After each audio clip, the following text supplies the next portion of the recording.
I want to do a video of my variable frequency drive here. I bought these are like $100 right from the company. So everybody probably knows how to wire this in. You got leg 1, leg 2. These are your 220 lines, and then you have your ground, which I just looped the ground from one. This goes to the motor.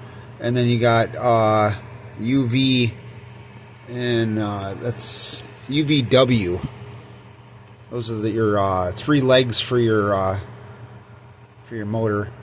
So those hook up there.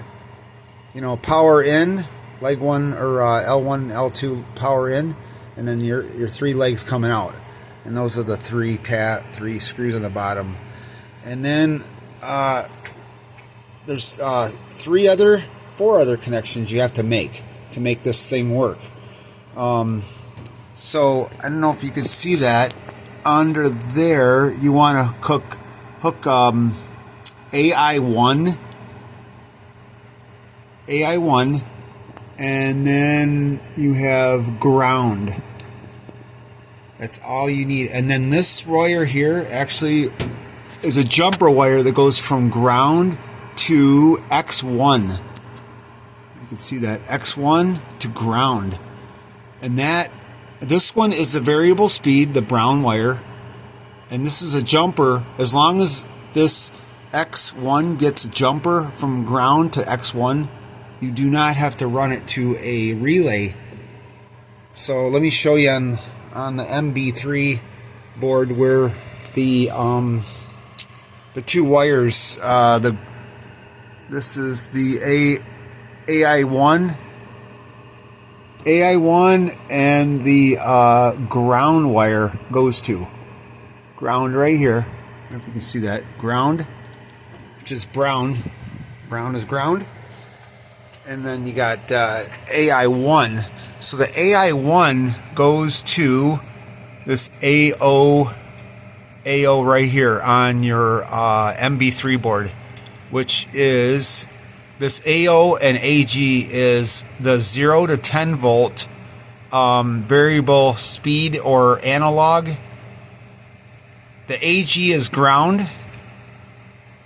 The AO is your AI1. So you hook that to AO, which stands for analog output. Analog output. So yeah, that goes on AI1. You can see there AI1, and then ground.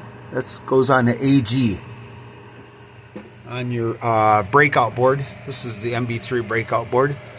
Now there is another way.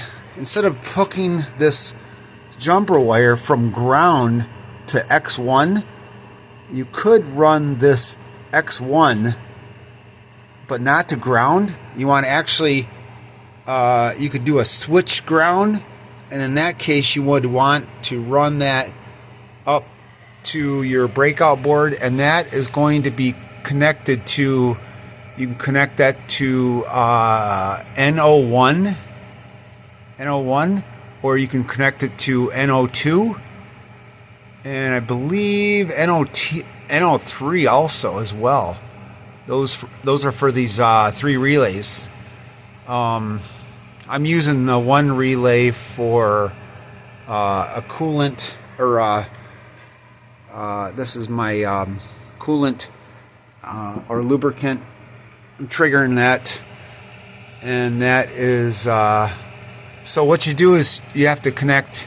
If you want to do it that way, like I was saying, you could connect NO1 down to your down to your what did I call that? That's called that X1, which is the forward speed. So NO1 to the X1, and then you also have to see, it says CM1. You have to put that over to 0 volts or ground, because it's this VFD is looking for a ground to run for to turn it into forward. And then if you want to use reverse, that you can run that to one of, that's also a ground, and you can probably run that to same thing. You can run it to NO2 or NO3, and that I'm not sure. I think it's, I'm not sure. I think it might be X2. X2 is for reverse. So there you go. So that's what you got to do. The basics, though, you can run a jumper wire from ground to X1, and then you just need these two wires here. That's for your AO. This is your AO, and then your this is AG. Runs up to your breakout board. And then I'm going to show over here on how you configure those. So you go into your configure, go to plugins, ESS, and then you go to your pin config. Scroll down. Scroll down, down, down. Let's see, where's it at? Right there. So at the very bottom, this is a catcher right here. So they consider the AO pin. Now, the last pin on that bank is actually port 3, pin 16, which is a 306. 306. It's port.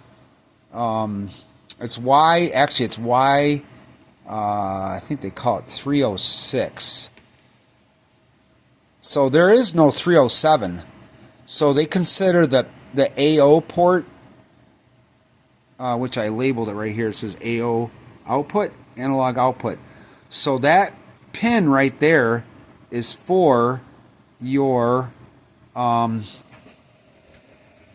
the breakout board. Of course, it's this one where it says AO right here. That's actually port 3, pin 17. Pin 17. Yeah, they don't tell you that in the manual, but hopefully this is going to help people. So you can label that to AO output, and then when you go to you can go to output signals, and once you label that, it should show up right here. Spindle motor PWM is for AO analog output, and then your forward right here, if you do want to ground, run that ground to from X1 to the NO1, so you can run off a relay. You can check mark this, and then right here you can write in NO1 forward speed, and then same thing here. You can run this. You can highlight that, and you can put NO2 here or NO3 here if you want to run the spindle in reverse. So I don't have that. I just jump on my machine. I'm not running. It's always on. Spindle forward is always on, so I'm not worried about it running reverse. You know, this machine is a converted CNC. Which I have one of those videos if you want to watch that video. So that there is the only thing you have to do. And then here I'll show also, whoops, I'll go over here. So also I want to show you on spindle. This is, I don't know if you can see this. This is what my, you want to run this on PWM right here. So PWM, and the frequency is 1000. Averaging is 1.0. RPM, spindle index, yep, you want to run that spindle index input there. Encoder 1, and then there's some numbers here. This is all right down here. This is all factory, and there's instructions how to do it down here, but hopefully this helps out people here. So once you do that, you click OK. You're all set. So you can actually do a G code. Show everybody this here. So we're going to do a G code for start if you want to just check it out, is M3. M3. And then you want to run RPM, which is S, say like 25, say 2500 RPM. So you're going to hit enable, and it's not turned on. Let me go turn this thing on.